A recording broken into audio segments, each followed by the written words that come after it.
Hello दोस्तों, नमस्कार, जय हिंद। स्वागत है आपका इस वक्त की बड़ी खबर में। हजारों सैनिक टैंक आमने सामने, सीमा पर चीन और भारत के तनाव का नक्शा देखिए। जी हाँ दोस्तों, बड़ी खबर निकल कर आ रही है, आपको बता देना चाहते हैं। पूरी खबर देखने से पहले लाल बटन दबाकर चैनल को सब्सक्राइब जरूर कर लें। पूर्वी लद्दाख में देशों ने एक दूसरे के आमने सामने भारी संख्या में फौजियों, टैंकों, हथियारयुक्त वाहनों और होवित्जर तोपों में तैनात कर रखा है।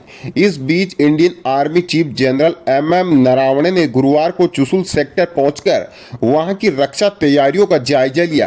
वहीं air chief marshal RKS Bhadauria ने भी अग्रिम मोर्चे के सैन्य हवाई अड्डों का निरीक्षण किया।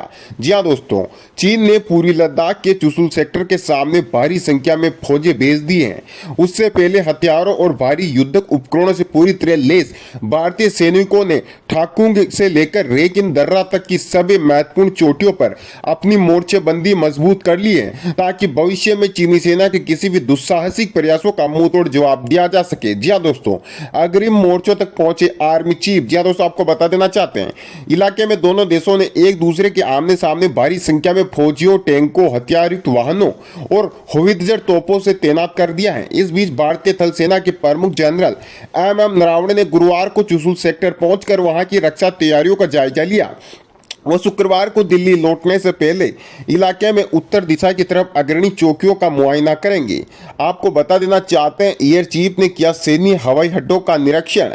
लद्दाख से अरुणाचल प्रदेश तक 3488 किमी की वास्तविक नियंत्रण रेखा LAC चरम पर पहुंचे ने तनाव के बीच भारतीय वायुसेना के प्रमुख air chief marshal RKS Bhadauria ने बुधवार को हासीमारा समेत पूरे ईस्टर्न सेक्टर में अग्रणी मोर्चों पर बने सैन्य हवाई अड्डों का निरीक्षण किया।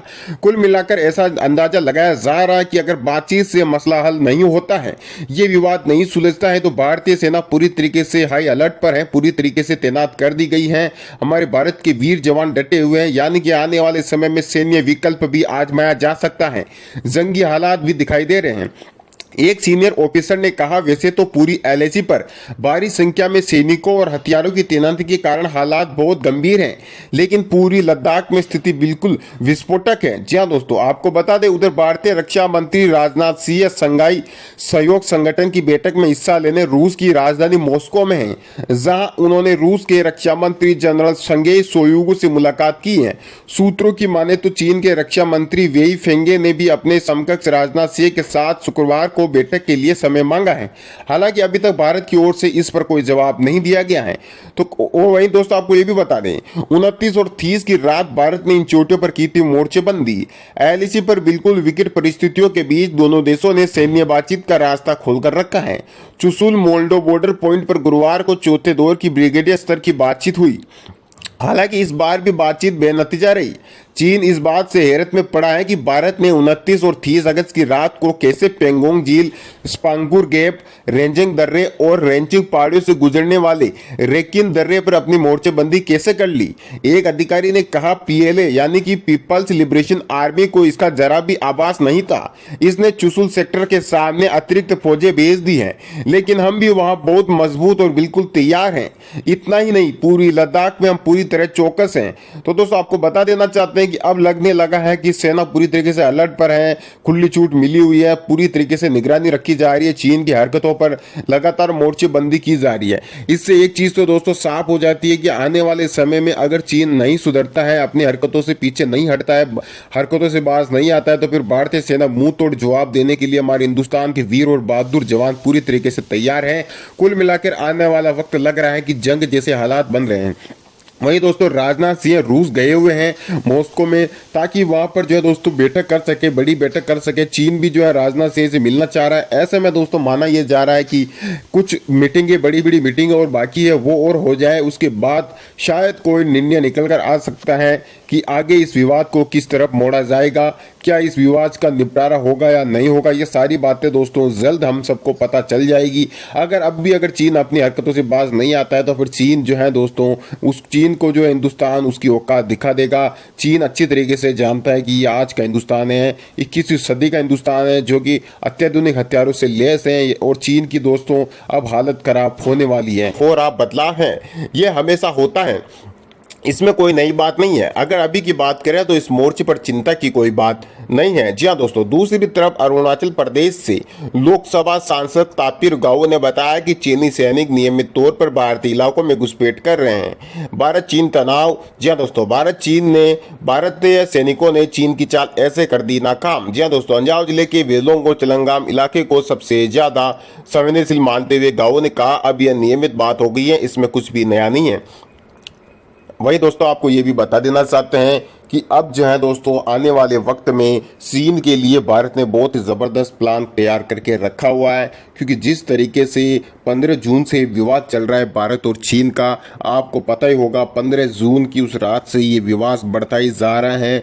खुद मोदी जी और राजनाथ सिंह जी रक्षा मंत्री हैं, लद्दाख जाकर सेना का हौसला बढ़ाया, सेना से मिले, वहाँ का हालात का जायजा लिया। यानी कि आप पता लगा सकते हैं, सोच सकते हैं कि आने वाले वक्त में अगर ये विवाद नहीं सुलझता है तो फिर दोस्तों जंग जैसे हालात हो सकते हैं। क्योंकि सीडीएस बिपिन रावत जी ने कहा था कि अगर चीन नहीं सुधरता है तो फिर सैन्य विकल्प भी आजमा सकते हैं।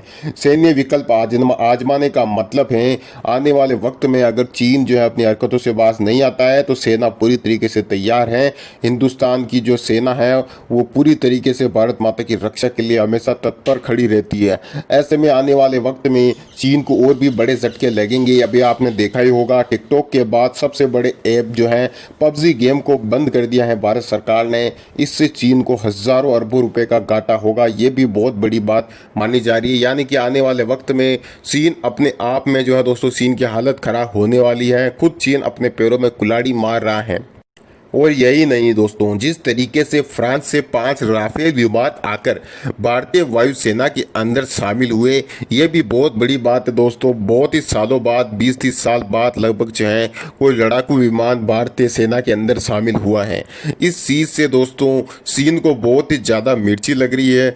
ना सिर्फ चीन को बल्कि और भी भारत से जलने वाले कई देशों को मिर्ची लग रही है।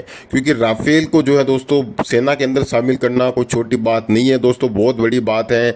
और कई लड़ाकू विमान जो दोस्तों गश्त पर भी हैं। जो भारत चीन का जहां विवाद चल रहा है उस पहाड़ी क्षेत्र में कई बार विमान गश्त करते हैं भारत की तरफ से। पूरी तरीके से भारतीय सेना का जो रडार है वो चीनियों, जी हाँ दोस्तों, चीन के ऊपर पूरी तरीके से नज़र रखा हुआ है। और चीन जो है दोस्तों, इतनी औकात चीन की नहीं है कि हिंदुस्तान से सीधे तौर पर उलझ जाए। इसलिए चीन कुछ ना कुछ चालबाजियाँ करने की कोशिश कर रहा है। क्योंकि दोस्तों अब तो राफेल भी आ चुका है। यानी कि भारतीय सेना तो पहले से ही दोस्तों मजबूत है और अब ज़्यादा मजबूत हो गई है। हमारे भारत की वीर जवान भारत माता की रक्षा के लिए हमेशा तत्पर खड़े रहते हैं दोस्तों। त्याग और बलिदान की भावना से दोस्तों हमारे भारत के वीर जवान बॉर्डर पर डटे रहते हैं 24 घंटे। इस चीज़ से दोस्तों चीन को बहुत मिर्ची लग रही है। इसीलिए चीन जानता है कि अगर जंगी हालात होते हैं तो फिर भारत की हमारे वीर जवान एक झटके में दोस्तों चीन को उसकी औकात दिखाने के लिए चीन को घुटने टेकने पर मजबूर कर देंगे। और दोस्तों अमेरिका भी कई बार जो है दोस्तों चीन को धमकी दे चुका है। डोनाल्ड ट्रंप कई बार चीन को दो टूक शब्द सुना चुके हैं। यानी कि आने वाले वक्त में चीन के लिए हालात और भी बुरे हो जाएंगे। और जिस तरीके से आपने देखा होगा रक्षा मंत्री राजनाथ सिंह जिस तरीके से रूस गए थे और 3 दिवसीय दौरा किया था वहां पर, इस